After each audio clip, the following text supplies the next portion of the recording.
MBTX Barbecue. We're going to do Carne Guisada. We're actually not going to do a barbecue video this time, even though we are going to use barbecue in the video. What we're going to do is we're going to take a Tomahawk ribeye steak, about a pound of it, that I cooked barbecued a couple of nights ago. And we're going to turn that into Carne Guisada. My buddy's been asking me for a long time to do this video, so here we go. We'll see you back inside, and we're going to get that thing going. Okay, so here's our ingredients. We have about a half an onion, about a pound and a half of ribeye. Got 2 tablespoons of flour, some rotel, some beef bouillon, some salt and pepper, some garlic, and some ground cumin. What I'm going to do is I'm going to cut up this ribeye right here and get it in the pan, and we'll go from there. So hang with us. Alright guys, so what I got there is about a tablespoon worth of bacon grease. That's what I'm going to use. You could definitely use olive oil or butter or anything else. I just kind of prefer bacon grease because I have it and it adds a little bit more flavor. But what we're going to do is let that melt. Then I'm going to throw that steak on there and let that cook for about 10, 15, 20 minutes. So we'll be right back. Alright, so putting in the fully cooked ribeye steak. Let this saute a little bit, soak up some of that flavor.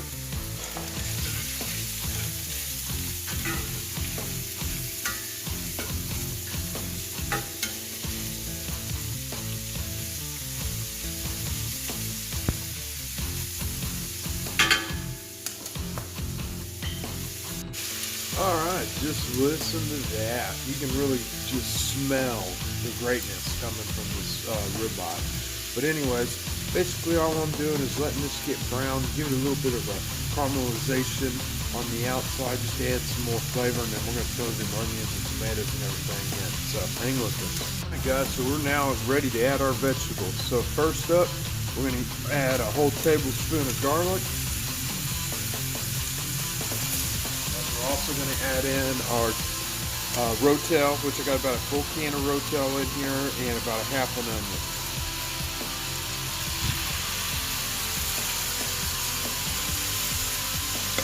Mix it up for a little bit.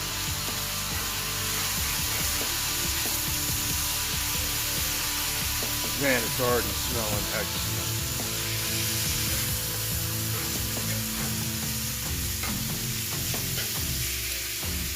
Alright, we're going to let this simmer for a little bit, and we're just going to try to get the onions cooked down a little bit.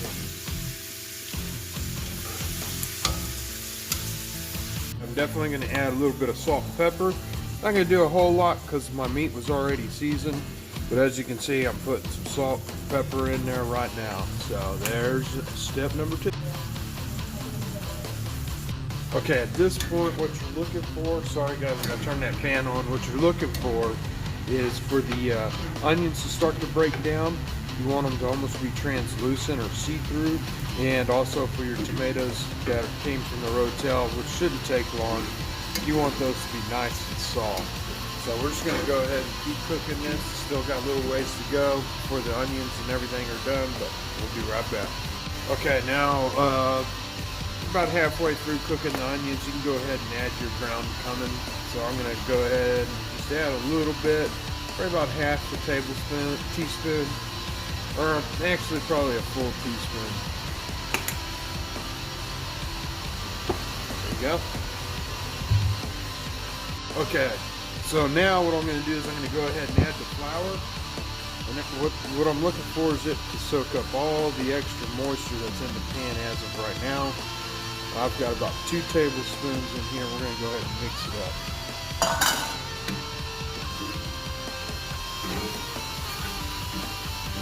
There we go. Yeah, baby. And as you can see, there's hardly no moisture left in the pan. It's just kind of soaking it up. That's perfect. That's what we're looking for. Go ahead and turn down that heat a little bit. Then I'm going to add about 2 cups of water, and we're going to let this bad boy sit here and simmer for about an hour. Add the water. We'll add about half.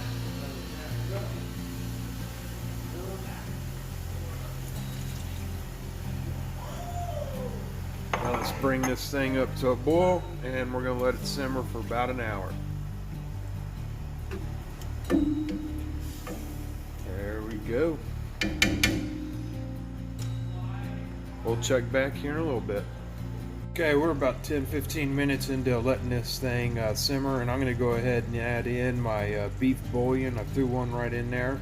I got 2 more I'm going to go ahead and put in there, but just to let you know, about 10-15 minutes into simmering, I went ahead and added that beef bouillon.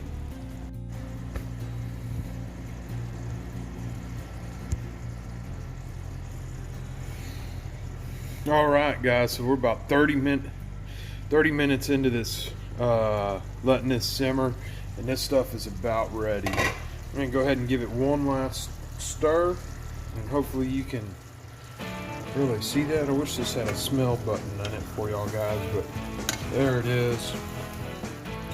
It is definitely done. So we're going to go ahead and pull it and serve it up. Alright guys, there it is. That is the carne guisada taco. I went ahead and threw me in some beans and an egg because that's what I want for breakfast this morning. But I did this video so that if you ever had any extra meat left over and you didn't know what to do, man, carne guisada in the morning is so delicious, and I think you'll really love it.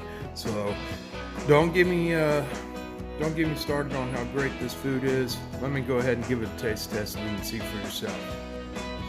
Alright guys, here we go. We're going to give this thing a taste test. This is, like I said, I put ribeye, Tomahawk ribeye, and made a carne guisada out of it for breakfast. So, here we go. First bite.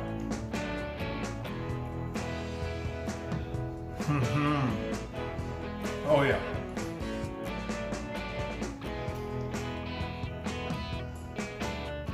I can eat this all day long, every day. You can put it on rice.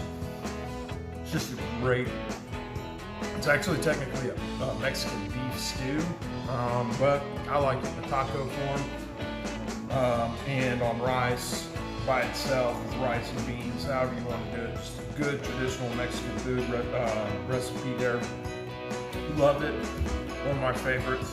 I did this for a buddy of mine. Hopefully you see this video and hopefully you make it yourself. And anyways, thanks for joining in. If you like this video or you like what we did in this video and you want to see more videos kind of like this, let me know in the description or in the comments. And then also, if you don't mind, go ahead and subscribe, hit that bell for notifications. You know, as always, man, if you enjoyed this video, give us a thumbs up, man. We really need the likes to go up. I'm putting out more and more content every week, but in the algorithms for YouTube, we got to get some more likes. So if you could, please hit that like button for us, and we'll see you next time. Thank you once again.